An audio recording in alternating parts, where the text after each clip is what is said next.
Hello, how you going, random stranger? I hope you've been going well, and we are finally heading past the second layer and into episode 9 of Made in Abyss, where I just know that things are gonna get more insane.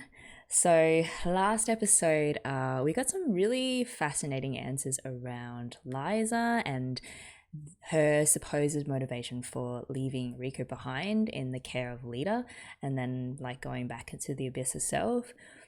It also raised some other questions like what is Lyza doing down there and has she become something else altogether? There is also the issue of the letter, which everyone had assumed had come from Lyza and is partly the reason why Riko decided to go on this journey in the first place. But in the comments, Jay Tiago made some really good points as to why the letter might not be from Lyza.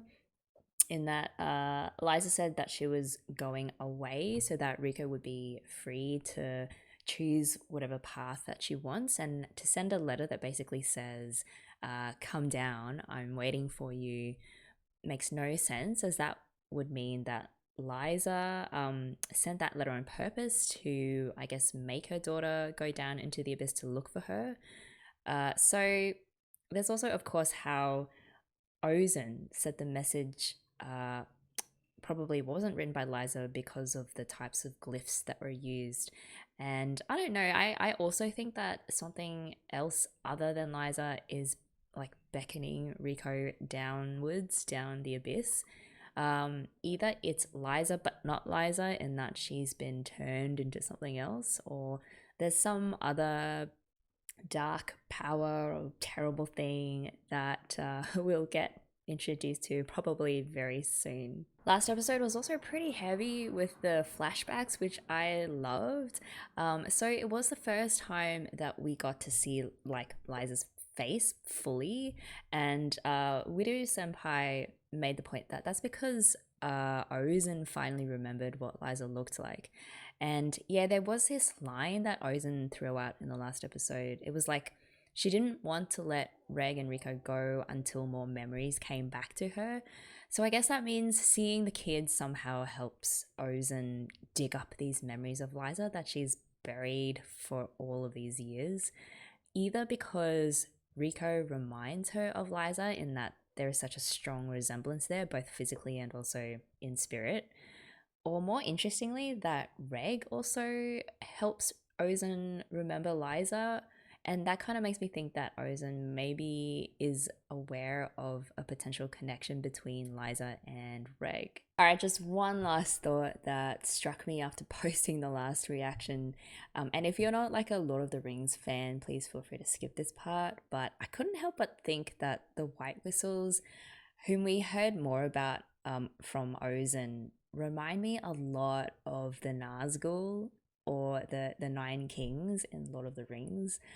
You know, the ones who lost their souls and fell into the shadow due to the power of the One Ring and became purely driven by the will of the ring. So, I mean, there aren't nine White Whistles, at least I don't think there are, but they all have the title of sovereign. From Ozen's recounting of what the other White Whistles are like, they're all pretty much almost mythical beings, closer to monster than human at this point. And you could probably say that about Ozen as well, you know, with her superhuman strength due to the what is it called? The thousand men pins that she's got stuck all over her body. So we also know that the abyss messes with your both your mind and also your physical body the deeper you go and the longer you spend down there.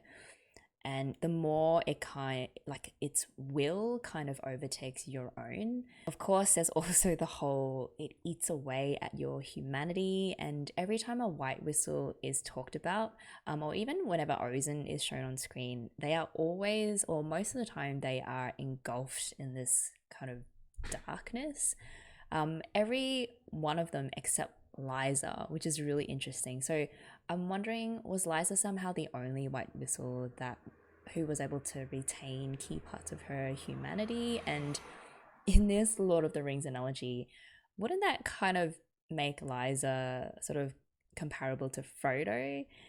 I just thought that's an interesting comparison. In that Lyza, like Frodo, even though she wasn't completely unaffected by the abyss, um, because of her pure heart or her very strong mindedness, she was able to withstand the will of the abyss or the darker side of the abyss more than the others. She was clearly like capable of developing really deep loving relationships. So she had Talker, and then Lita clearly obviously loved her very much, and then she had Rico.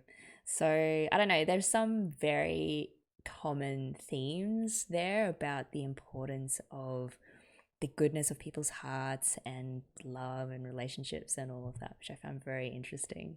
All right, with all that being said, I think it is time to see if episode 9 will give us any more answers. So if you guys are good to go, let's do this in 3, 2, 1, play.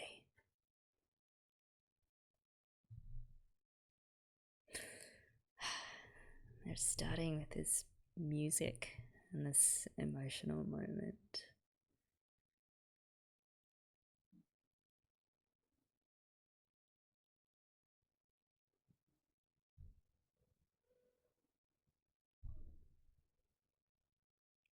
She's such a little marshmallow.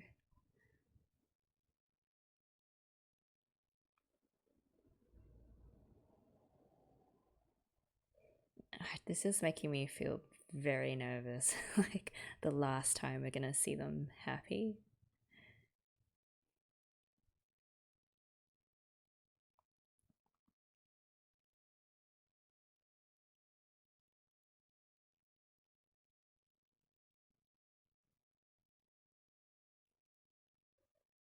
I mean, at this stage, it is surprising that Riko has still kept her optimism.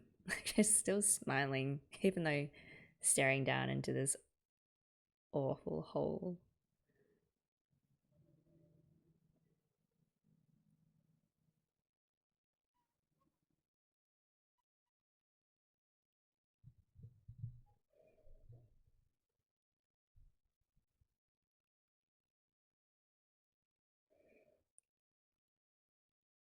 Hmm.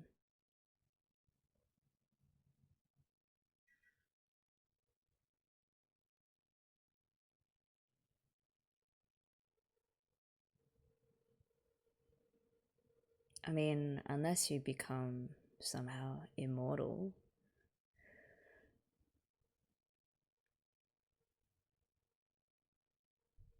We like this unjust and unequal world. That is. Ugh, that cuts deeper than it should because it's so true. I guess that's the ugly side of humans, right?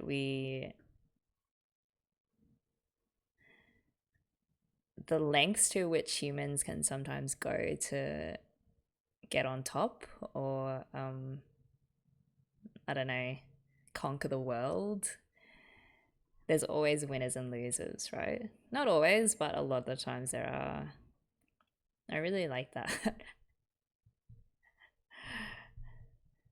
um, but yeah, it makes me think, talking about death and all of that, and connecting it with how you lose your humanity down in the sixth layer, does that mean then that even though you lose your humanity, you somehow gain power over death? So there's always that cost.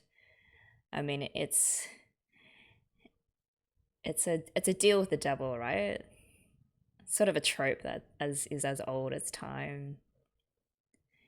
Do you keep your humanity and the death that comes with it, but also if you do give up your humanity and gain immortality, you kind of lose all the things that makes life somehow worth it. Like, love, relationships, the ability to feel pain and sadness, all of that.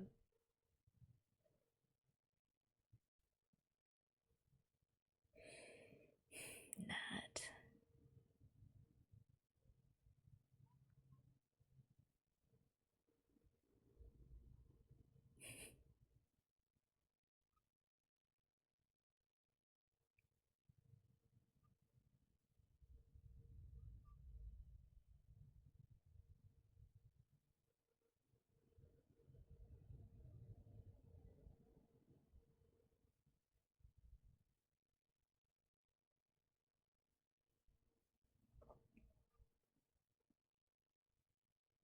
Mm. Same way down.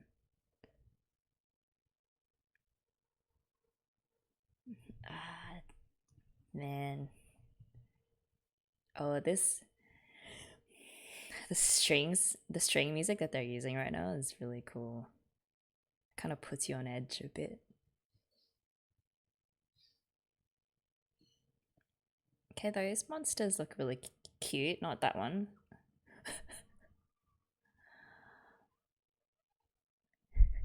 Again, Rico very more excited than scared. Ooh, are they gonna have to ride one down?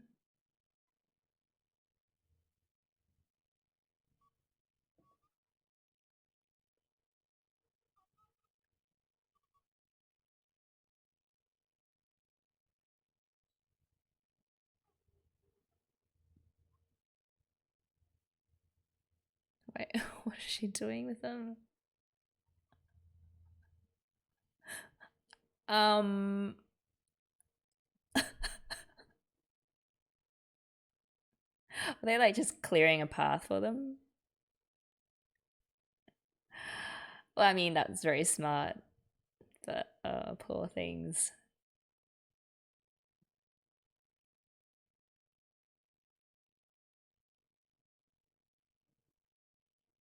I was gonna say, there's got to be stuff inside those walls as well, right? That are equally as terrifying.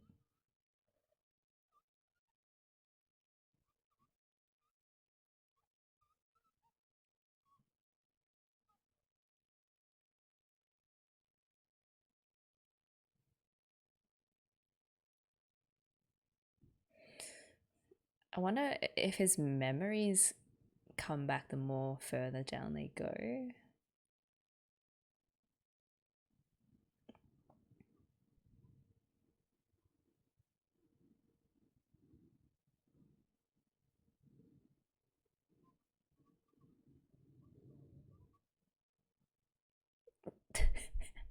Rico, a true carnivore. Oh, so they were throwing those things down to, I guess, lead the way, not to attract those other flying things.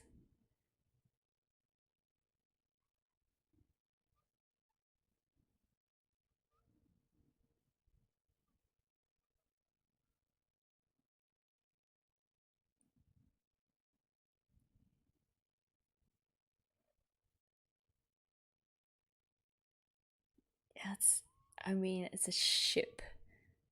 Oh, sorry, I hate the squishy sounds.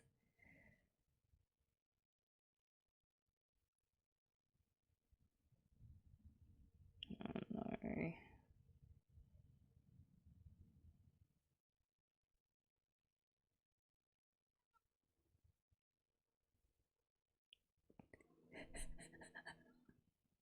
Of course.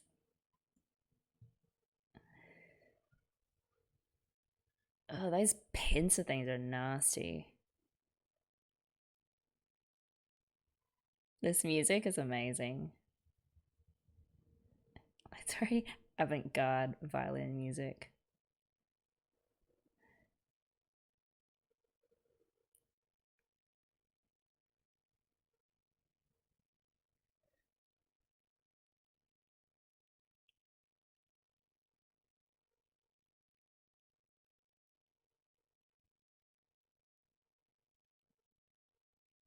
Yeah, make sure you absolutely destroy it. No mercy. Yeah. Oh, but I feel a bit bad for it though. The babies. Oh my god.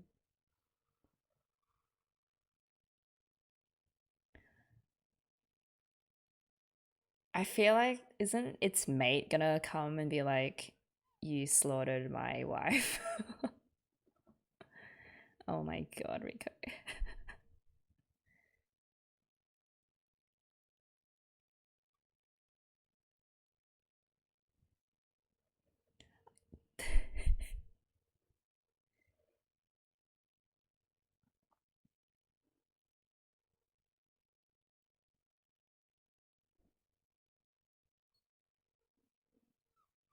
Oh, it's a thing in the beginning. Oh my goodness. It probably remembers as well.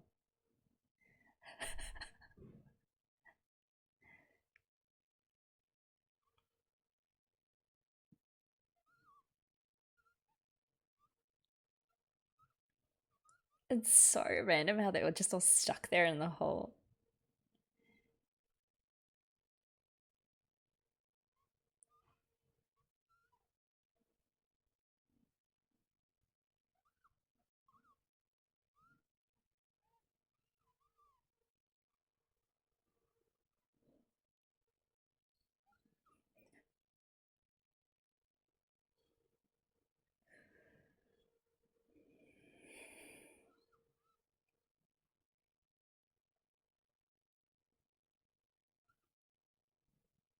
Yeah, he's down.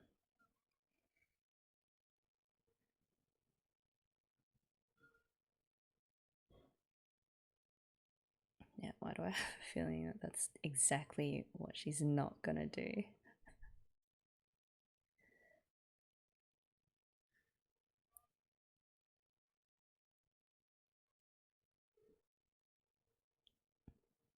How about all that meat, those fluffy things? Where did they all go?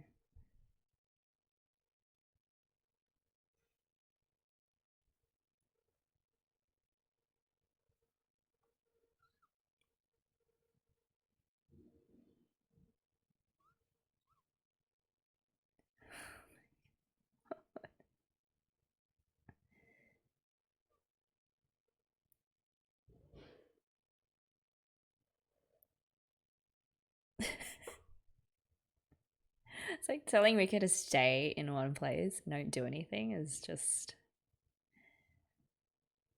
It's hopeless.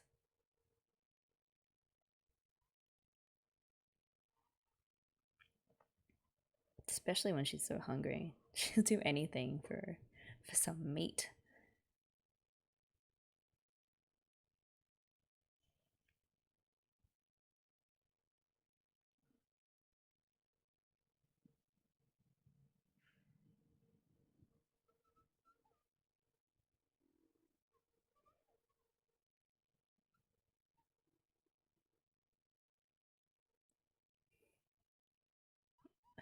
This is bad. This is so bad.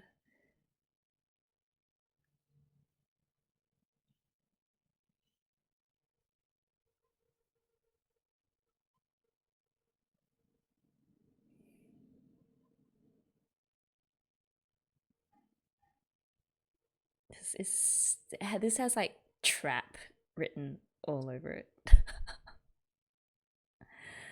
Oh my god.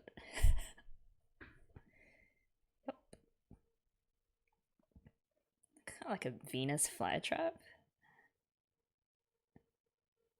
I'm surprised that acid hasn't already dissolved them. Oh my god. Okay, so there we go. That's what happened to all of those cute fluffy things.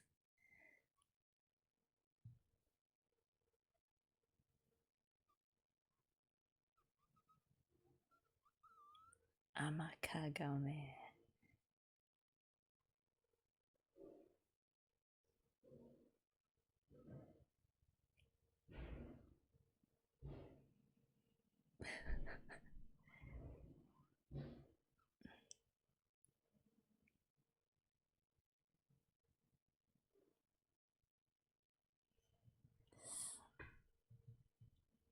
Oh,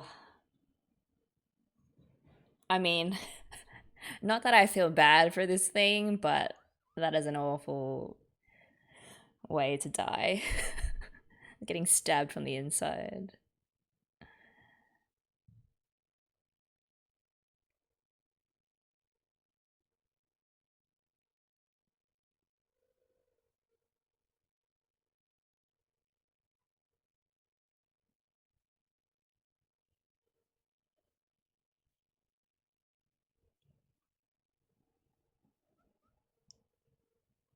Oh no, no. It's because she smells like the yeah.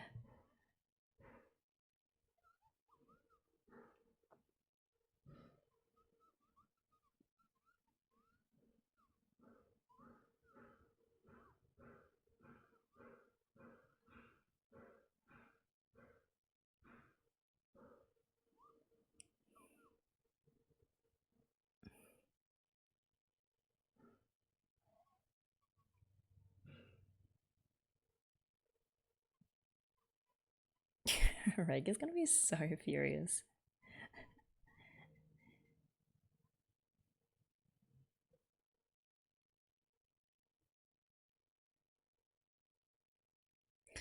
Man, inside or outside, it doesn't matter. There's just things everywhere that want to kill you.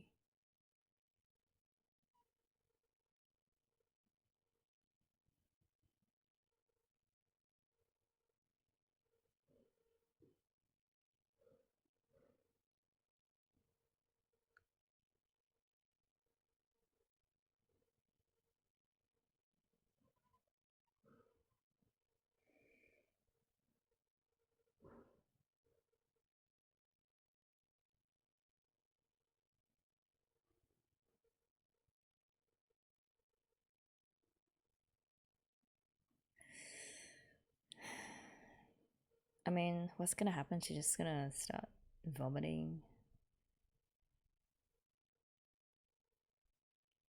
seeing things. Oh, man.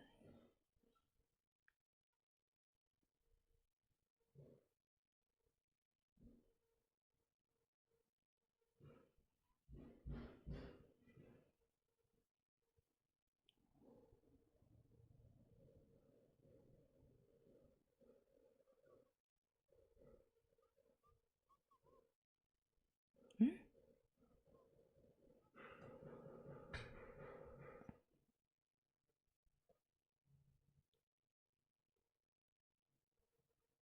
Oh, that's interesting that she imagined Maruk and Ozen.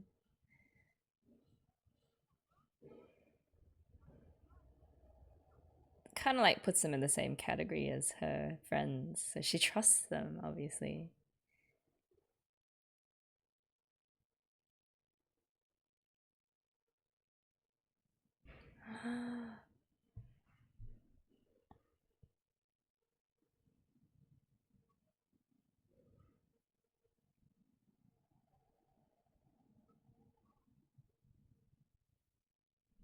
uh,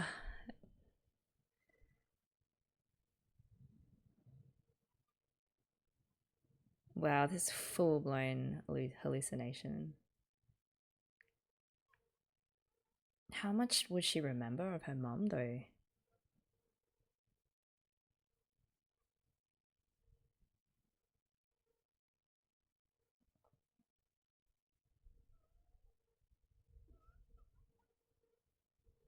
Um,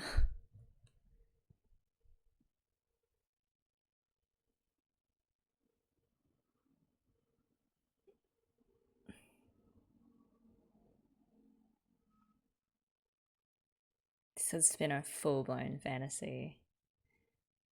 It's like a hero's welcome. Ozen smiling.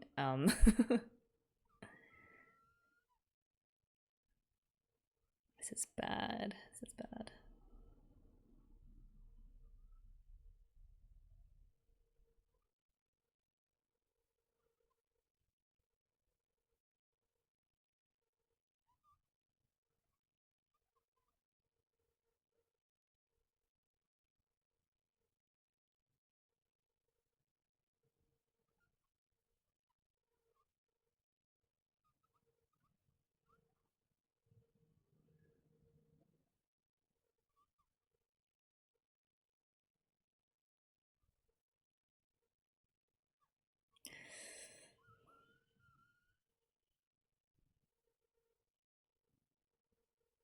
Oh no, oh no. I feel like that's gonna be an actual choice she's gonna have to make once they get down there.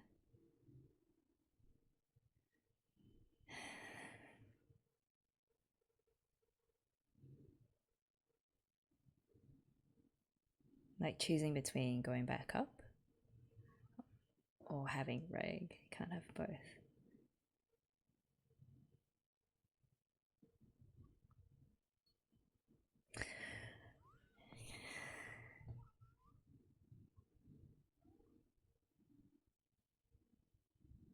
Okay, good timing. Good timing.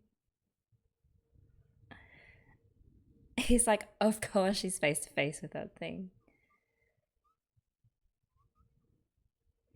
Oh,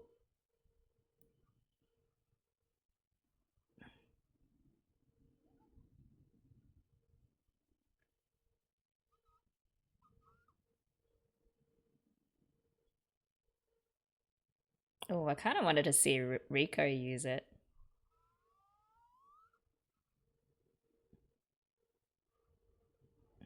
Kind of recalling, like, that this is Lyza's weapon of choice.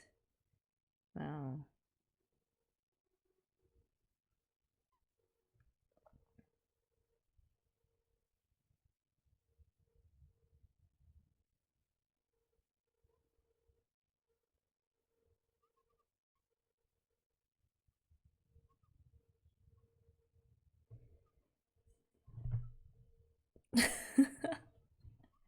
I mean, better late than never discovering that. I thought it would have been very obvious by now, but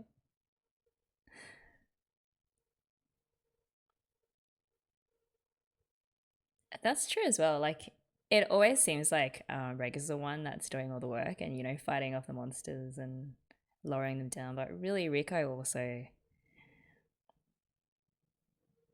her single mindedness to go down and all of her knowledge as well. Like, they're a real team.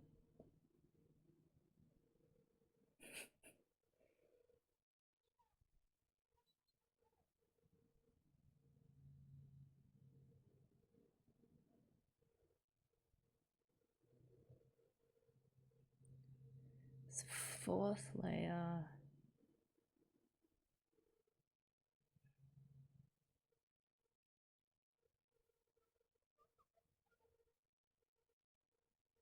The Goblets of Giants. Hmm. Okay, so I guess one episode for the third layer. And yeah, we still haven't met that animal looking thing.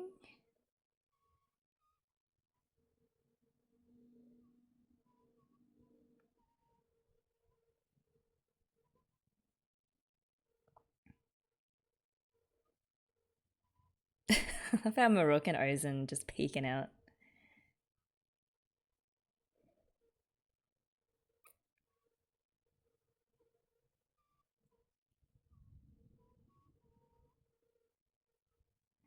The happiness and brightness of this song is very incongruent with the the stuff that they actually have to face down in the abyss. Yeah, I wonder when we're gonna meet her or them.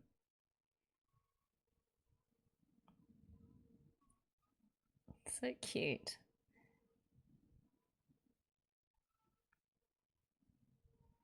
There's that falling star compass again.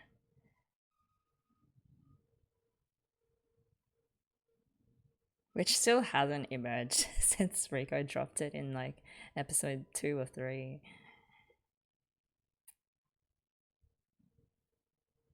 Okay. Oh, yes. So almost 7,000 meters down. Okay. Okay, that was episode 9, in which Rico completely ignores Reg's request to stay in the one place and manages to get eaten by what was it called? It was an amakagame, and then comes face to face with an old friend from episode 1. There's a couple of interesting things about this episode, and I talked a little bit about it in the start. But the whole reflection on death and how it's a constant companion to humans who, though in the face of death, engage in this constant struggle to cling to life until the very end. And then that kicker of a line, because nothing else matters but survival, we or humans like this unjust world. And it is totally a line that comes from like something that a moral nihilist would say. So, moral or ethical nihilism is like when you deny that there are absolute moral values, and there's no objective or ultimate standard of what is good or what is evil. So there's no reason to act for any higher moral purpose like justice. It's all only about what is conducive to your own survival and maybe the survival of the people that you care about, which is not exactly the worldview that I subscribe to personally, but it's just very interesting. I find how that kind of nihilism is expressed through Orth society and the way that our characters think about the abyss. And I guess that's what makes Reg so special as well, because he, out of all of the characters, seems to be the sole one in the show who is shown to have a true sense of right and wrong. And that despite the fact that he is the non human. The other bit that I'm thinking about now is Riko's imaginary trip that she takes when she's ascending the hill. The fact that the curse makes her see all the people that she cares about or who care about her. And then finally, her mum comes and, they all both go back up to Orth together. And then she gets that hero's welcome that she's dreamed of her whole life. So everything is great, except the one thing she doesn't have is Reg. And she is devastated because he turns out to be the thing that she cares about the most. Interestingly, even more than what has been her lifelong dream. So that was interesting and a little bit worrying as well, because there just seems to be a lot of foreshadowing around how Reg may not have a way back up once they get to the bottom, or once he finds out his true origins in the netherworld, or that, Riko is going to have to make some kind of huge sacrifice in order to stay with Reg or to save Reg from having to stay down there. I don't know. We'll have to find out in episode 10. Episode 10, which means we are getting awfully close to the end, and still, I mean, they have faced some really terrifying monsters, and it just feels like they're still holding off on something truly awful still to come. I'm thinking about it now. Facing Ozen's abuse was, I guess, the last thing that kind of really shocked me. But since then, I don't know, something big is coming, and I feel like I keep mentally preparing myself for this blow that still hasn't come yet. So yeah, thank you again for watching another episode with me, and I look forward to catching you for the next one, where I guess we'll see if the shock is going to come down the barrel. So yeah, I'll see you guys soon.